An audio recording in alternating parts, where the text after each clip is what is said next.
இன்றைக்கி தமிழ்நாட்டு அரசியல் வட்டாரத்தில் ஒரு அனல் பறக்கும் சம்பவம் நடந்திருக்கு.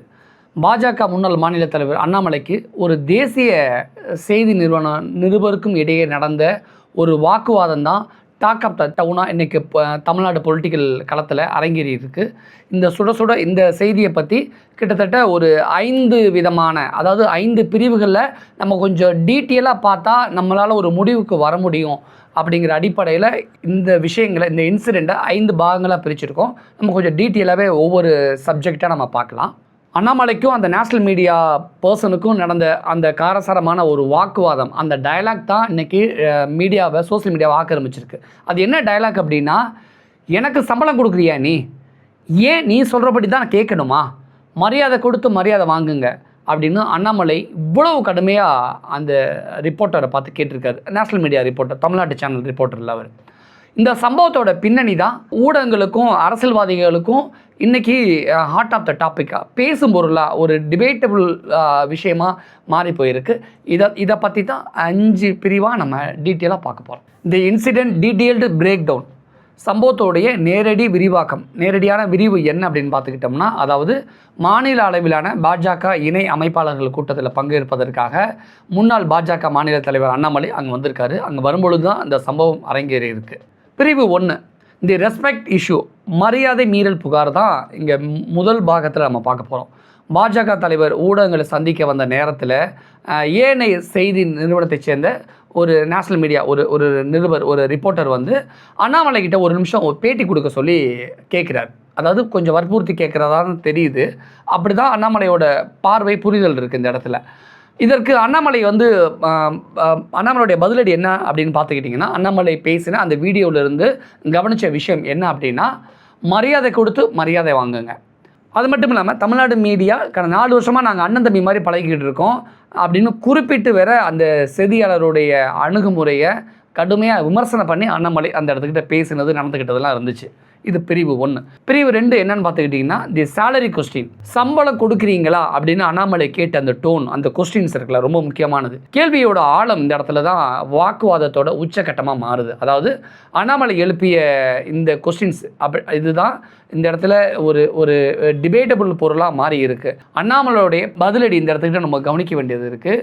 அதாவது வீடியோவிலேருந்து அண்ணாமலை பேசின அந்த வீடியோவிலேருந்து பார்க்கும் பொழுது, எனக்கு நீங்கள் சம்பளம் தரீங்களா, நான் ஏன் நீங்கள் கூறுவது போல் நடந்து கொள்ளணும் அப்படின்னு அவர் காட்டமாக அந்த ரிப்போர்ட்டரை பார்த்து ஆக்ரோஷமாக கேள்வி கேட்குறார். இந்த கான்வர்சேஷன் வந்து இந்த வார்த்தை மோதலாம் இருக்கு இல்லையா, ஊடகங்கள் அரசியல்வாதிகளை கையாளும் விதம் மற்றும் கேள்விகளை திணிப்பதாக அரசியல்வாதிகள் வைக்கக்கூடிய குற்றச்சாட்டுகளுடைய வெளிப்பாடாக இது பார்க்கப்படுகிறது. இந்த இன்சிடென்ட், இந்த கான்வர்சேஷன், ரிப்போர்ட்டருக்கும் அண்ணாமலைக்கு நடந்த இந்த கான்வர்சேஷன். பிரிவு 3, மற்ற ஊடகங்களோடு ஒப்பிட்டு, கம்பேரிங் மீடியா அப்படிங்கிற விஷயத்தை பார்க்கும் பொழுது, அந்த குறிப்பிட்ட அந்த நேஷ்னல் மீடியா செய்தியாளரை மற்ற ஊடகங்களோட ஒப்பிட்டு அண்ணாமலை வைத்த அந்த கடுமையான அந்த விமர்சனம் ரொம்ப முக்கியமானதாக பார்க்கப்படுது.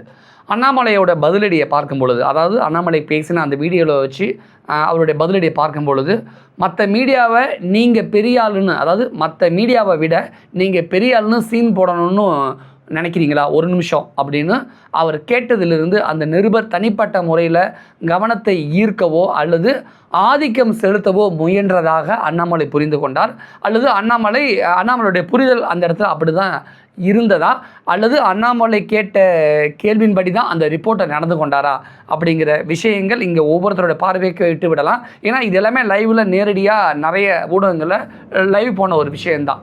நான் உட்பட நீங்கள் எல்லாருமே அதை பார்த்துருப்பீங்க. ஒவ்வொருத்தருக்கும் ஒரு விதமான புரிதல் இருக்கும். இதில் அண்ணாமலையோட கேள்வி, அவருடைய அந்த கடுமையான விமர்சனங்களை வச்சு தான் நம்ம இந்த விஷயங்களை டிபேட்டாக நம்ம பேசிக்கிட்டு இருக்கோம். பிரிவு 4, political analysis and public view, அரசியல் விமர்சனம் மற்றும் மக்கள் பார்வை இந்த இடத்துல ரொம்ப முக்கியமான ஒரு விஷயமா இருக்குது. இந்த சம்பவம் வெறும் தனிப்பட்ட வாக்குவாதம் கிடையாது. அதே நேரத்தில் தமிழக அரசியலில் ஆளும் கட்சிக்கும் எதிரான ஒரு பிம்பத்தை உருவாக்கக்கூடிய முயற்சியில் பாஜகவுடைய முன்னாள் தலைவரான அண்ணாமலை தன்னை நிலைநிறுத்தி கொண்டிருக்கிறார். அதோட வெளிப்பாடாக இந்த சம்பவம் நடந்திருக்கா அப்படிங்கிற ஒரு கேள்வியும் இந்த இடத்துல இருக்குது. அப்படி அண்ணாமலை தன்னை நிலைநிறுத்தி கொள்ள இந்த சம்பவங்கள் உதவுகிறது அப்படிங்கிற விஷயங்களும் இங்கே பேசப்படுது பொதுமக்கள் மத்தியில். அதே மாதிரி அதன் தொடர்ச்சியாக பார்க்கும் பொழுது அண்ணாமலையோட மாஸ் பிம்பம் ஒரு விஷயம் இருக்குது. அண்ணாமலை தனது ஆவேசமான, தயங்காத இந்த பதில்களால், ஆவேசமான இந்த கேள்விகளால், ஆவேசமான எதிர்மறையான இந்த மாதிரியான வார்த்தைகளால் கோபமான இந்த மாதிரியான உரையாடல், இந்த கான்வர்சேஷன் மூலமாக தன்னுடைய ஆதரவாளர்கள் மத்தியில் ஒரு மாஸ் லீடர் பிம்பத்தை அண்ணாமலை தொடர்ந்து தக்க வச்சுக்கிட்டு வராருங்கிறது இந்த இடத்துல ரொம்ப முக்கியமான ஒரு விஷயம். இந்த சம்பவம் அதற்கு மேலும் வலு சேர்க்கிற வகையில் தான் அமைஞ்சிருக்கு, நிகழ்ந்திருக்கு. இது அண்ணாமலைக்கு மேலும் பாசிட்டிவ் தான். அண்ணாமலையுடைய ஆதரவாளர்கள், அண்ணாமலையை நேசிக்கக்கூடிய, அண்ணாமலையோட பேச்சை விரும்பி கேட்கக்கூடியவங்களுக்கு இது அண்ணாமலை ஒரு மாஸ் லீடர் அப்படிங்கிற பிம்பத்தை தக்க வைத்துக் கொள்வதற்கான ஒரு விஷயமாக தான் இந்த இன்சிடெண்ட்டும் அமைஞ்சிருக்கு. இந்த இடத்துல ஊடகங்களுடைய பொறுப்பு ரொம்ப முக்கியமான ஒரு விஷயமா இருக்குது. செய்தி சேகரிக்கக்கூடிய வேகத்தில் ஊடகங்களுக்கும் அரசியல் தலைவர்களுக்கும் இடையேயான அந்த வரம்புகள் மீறப்படுகிறதா அப்படிங்கிற ஒரு கேள்வியும் இந்த சம்பவத்தின் மூலமாக எழுந்திருக்கு. பிரிவு 5 conclusion and call to action, முடிவு மற்றும் அழைப்பு. இந்த இடத்துல நம்ம பார்க்கணும். அண்ணாமலையோட இந்த ஆவேசமான பதிலடி இருக்குல்ல, இது சமூக வலைதளங்களில் வைரலாகி ஒரு டிபேட்டபிள் விஷயமாக மாறி போயிருக்கு. இறுதி முடிவுக்கான கேள்வி என்ன அப்படின்னா, அண்ணாமலை ஒரு அரசியல் தலைவராக செய்தியாளர்களிடம் இவ்வளவு தூரம் கடுமையாக நடந்து கொள்ள வேண்டுமா அப்படிங்கிற ஒரு முக்கியமான கேள்வி இருக்குது. அதுவும் அண்ணாமலை ஒரு செய்தி சேகரிக்கக்கூடிய ஒரு ரிப்போர்ட்டர்கிட்ட இவ்வளோ காட்டமாக பேசுனது சரியா, அல்லது ஒரு தலைவராக செயல்பட விடாமல் நிருபர்கள் குறுக்கிட்டது நியாயமா அப்படிங்கிற விஷயங்களை இதை உங்களுடைய கருத்துக்களுக்கு இந்த கேள்விகளை நான் விட்டுறேன். கீழே சுருக்கமாக உங்களுடைய கமெண்ட்ஸை மறக்காமல் பதிவு பண்ணுங்கள். ஏன்னா இது அத்துமீறி நடந்து கொள்ளக்கூடிய ஒவ்வொரு ரிப்போர்ட்டர்ஸுக்கும் யூஸ்ஃபுல்லாக இருக்கும். அத்துமீறி நடந்து கொள்ளக்கூடிய ஒவ்வொரு அரசியல்வாதிகளுக்கும் தன்னை தாங்களே திருத்திக் கொள்வதற்கு ஒரு உந்துகோலாக இருக்கும். ஸோ உங்களுடைய கமெண்ட்ஸ் ரொம்ப முக்கியம். உங்களுடைய கமெண்ட்ஸை கீழே மறக்காமல் பதிவிடுங்க. நன்றி, வணக்கம்.